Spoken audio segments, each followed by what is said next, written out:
Do you understand tree? Kakra, kakra. But tell us a bit about Iran. You know, there are lots of misconceptions about Iran in the media. Yes, I like going out. I love partying here. It's another level of fun. Yeah.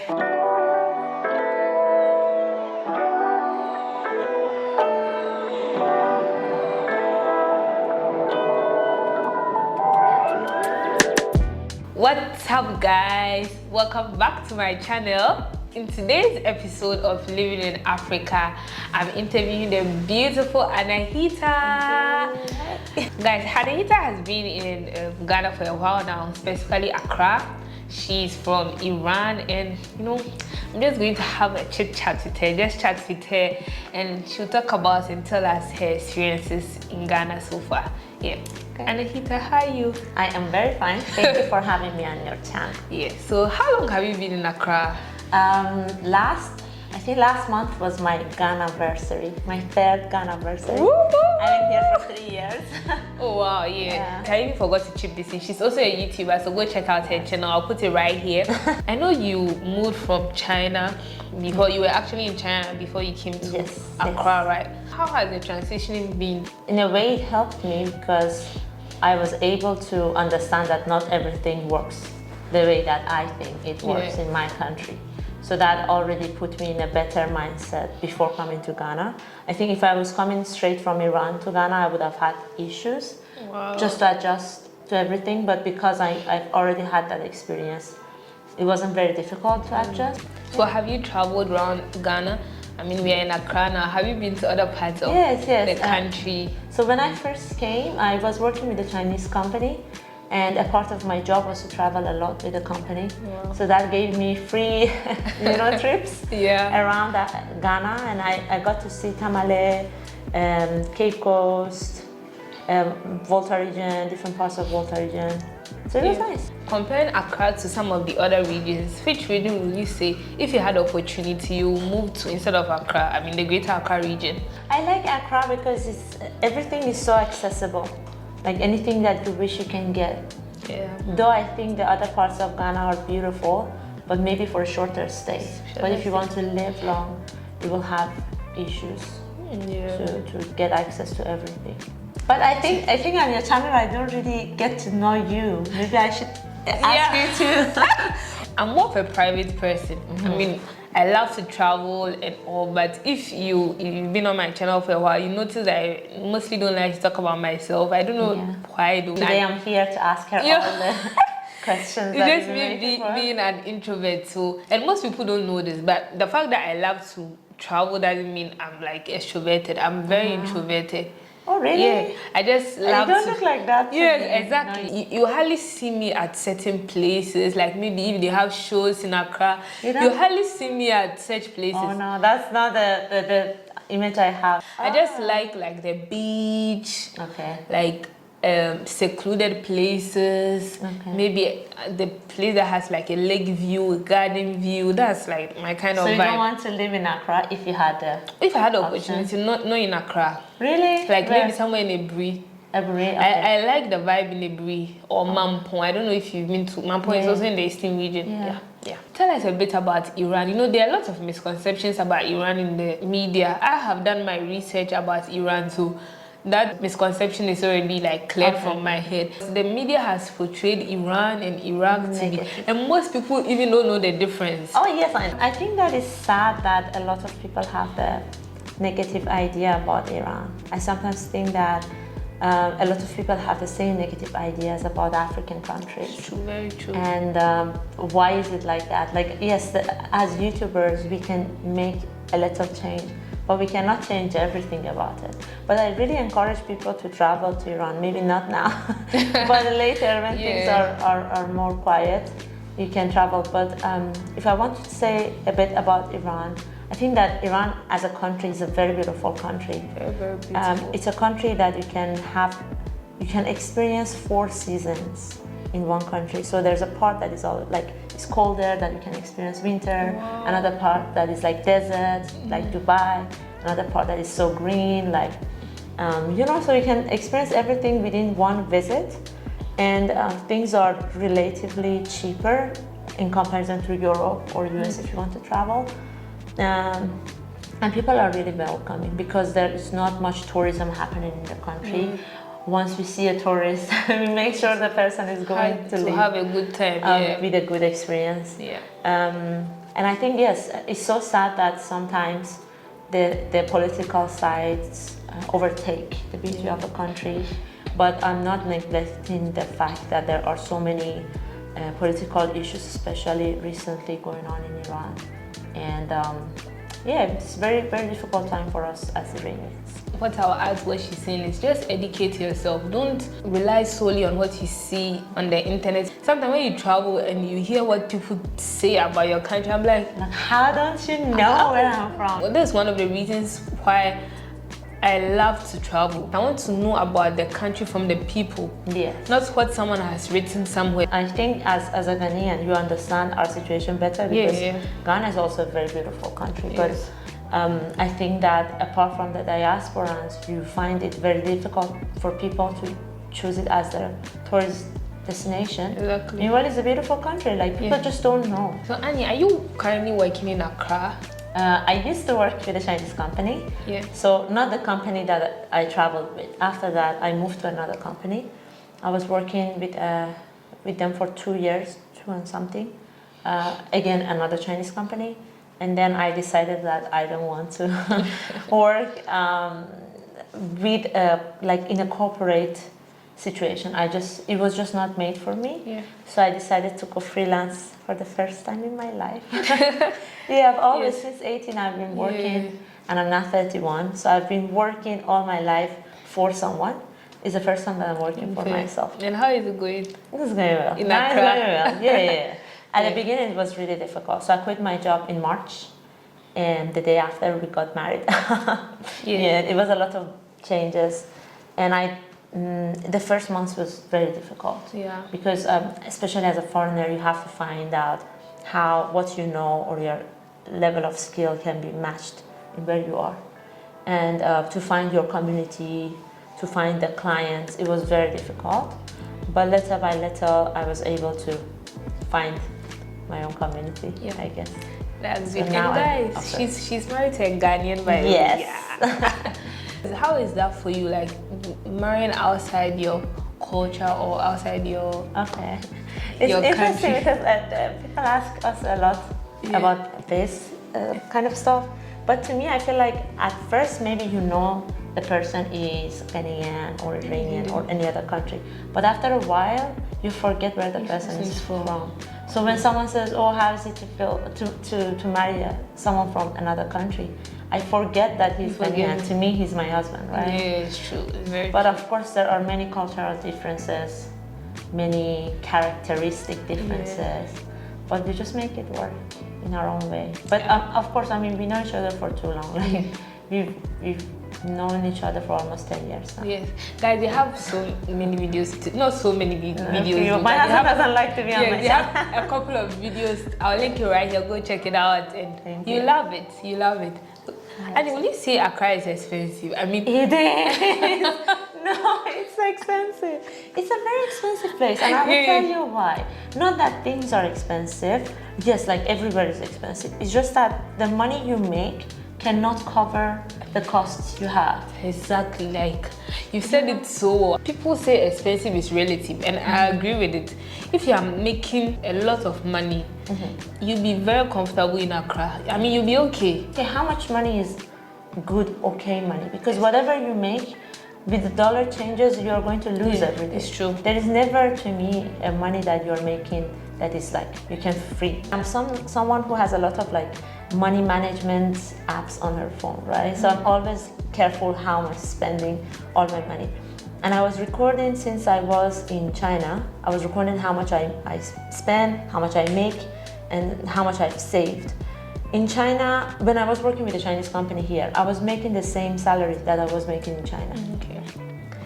But in China, let's say, if you make 1,000 Ghana cedis, your subway to work is one city, going and coming back. Wow. Trotro is not one city. No, it's not. And if you want to be a bit more comfortable, you have to get Uber. And Uber is so expensive. It's so expensive, yeah. So then by the end of the month, you're just spending your savings on transportation. It's true. That is the only difference I saw in between the two salaries. I was making the same. The price of things were almost same, but I was spending on things that I wouldn't necessarily spend. Let's say on gas, on electricity. Like things are more expensive here. Someone who just started working, or someone, let's say, doing their national service, is very difficult. Yeah. And I really feel for Ghanaian youth. Yeah. So what actually motivated you to move to Accra? There were so many things. I wouldn't say it's one thing. China was great and there were a lot of opportunities there. It wasn't really satisfying to me. It wasn't a place that I felt I belonged. I didn't feel like I fit in completely. And I wanted to try new things. My husband moved back from China to Ghana. And after a year, there was an opportunity for me to come and visit him. So I decided to come and visit him.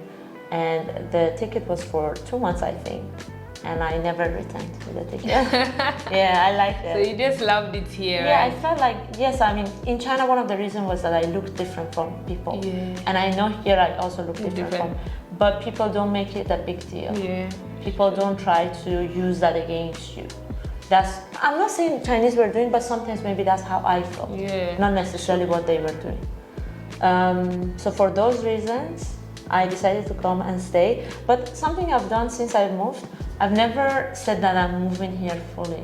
Yeah. Like always in the back of my mind, I'm like, okay. I'm a free soul. Like so you can move to anywhere. Yeah, but I mean, 3 years I'm still going. Did you start YouTube when you moved to Ghana? Yes. You started YouTube when you moved to So I Ghana? had the idea in China to do it in China.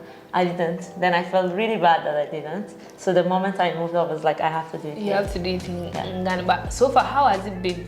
Your experiences? Do you like it? Obviously, you like it. That's why you still upload. Do you think your YouTube will rather expand if you had to be in a different country? Or how is the content creation process in Ghana? Is it difficult shooting here in Ghana, getting content ideas? Like, how is it? I think, no, in terms of shooting, in terms of getting the ideas, Ghana is the perfect place. At least for me, I love it. The place inspires me. And I love, as you said, I love creating content. If not, I wouldn't. But I just feel like it's not as rewarding as I thought it would be. It's not something, at least for me, that I can see myself becoming like a millionaire through it. Right? You never know. I mean, maybe one day I will look back at this video and be like, oh, you never know. Oh, Jenny said it. You never know. Yeah. So to me, that's what I would say. And the other problem I would say is that the sense of community is not that strong among the YouTubers. I agree with like, that. I have a lot of YouTuber friends like you, like Nana. I have a lot of friends that are YouTubers, but I think that they are friends, like they are my friends, but we don't have like those sort of community that like we all a gather. dedicated community. And we know like we are serious, we help each other. I just don't, like I haven't seen it. Maybe there are, I haven't.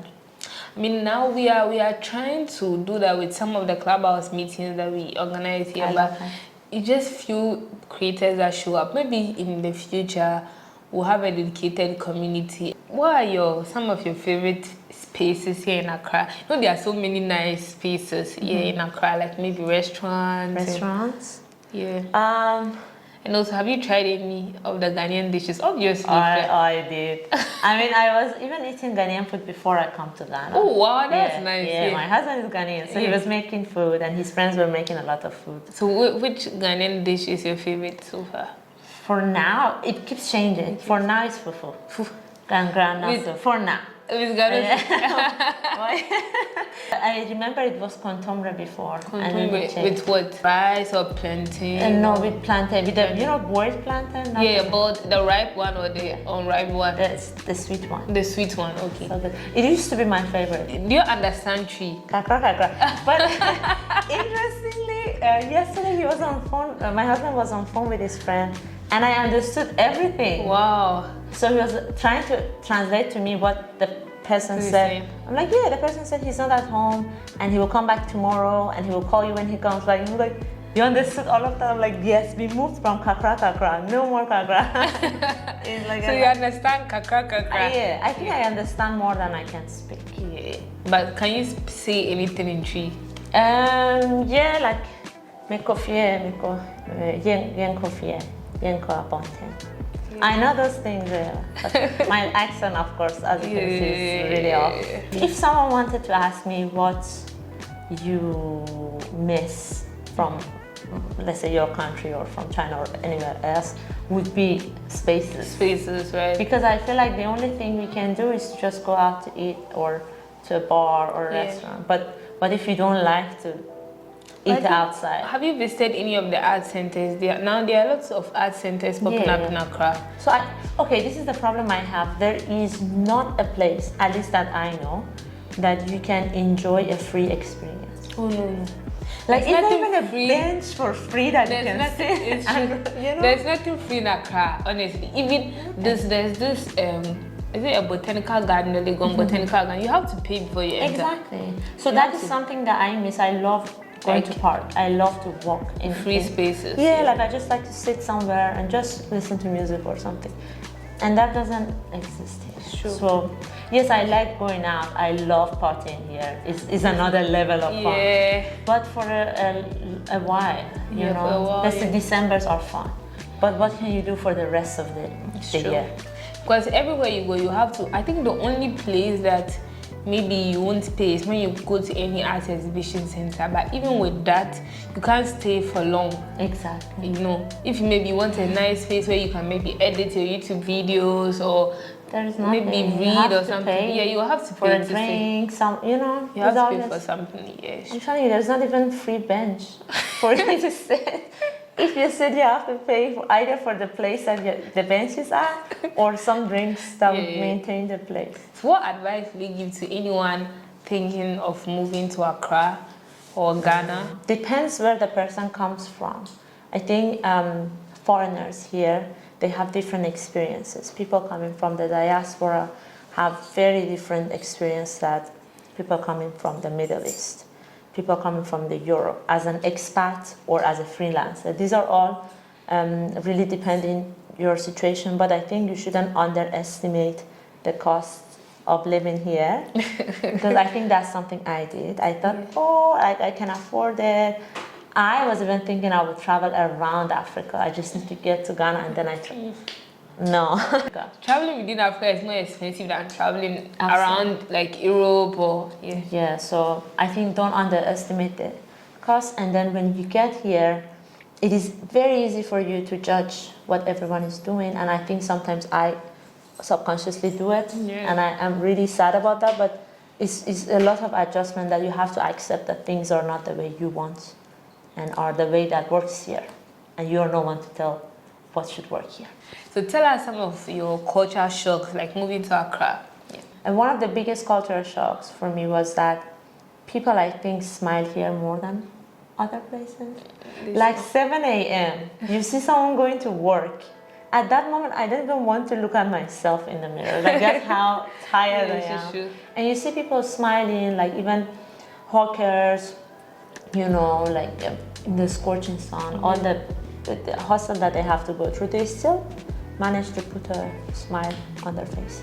I think one thing about Ghanaians that most people don't know is Ghanaians are very hospitable, and we are just easily. We may complain about certain things that is happening in our country. Maybe we don't align with the government concerning certain things, but no matter what, we'll still adjust. We'll still be okay. Yeah, I think as a nation, you're a very adjustable nation.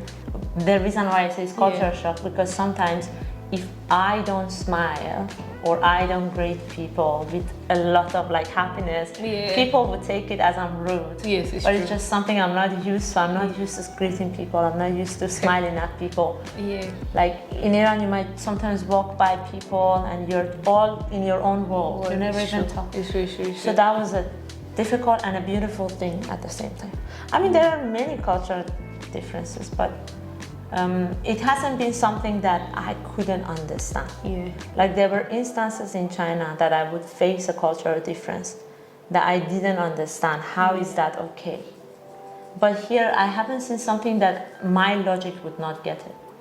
Anahita, it's nice having you on my channel. Thank you so much for having me. Before I let you go, Okay. just tell us something. I hope your subscribers are as interested in Africa as you are, because I see you to be someone who is really excited to travel around Africa. Yeah. And I hope that people can travel to this continent, and especially Ghana, and see you in person. Oh. Yeah. That's nice. Yeah, guys, she's a YouTuber, like I said earlier. Go check out her videos. I'll put her channel right here, so go check it out. Yeah. You love her videos, and her videography is on point. Thank you. And she's also a videographer, so Yes. if you want to book with her. And social media manager. Exactly. Light, Oh my God. camera, sound, action.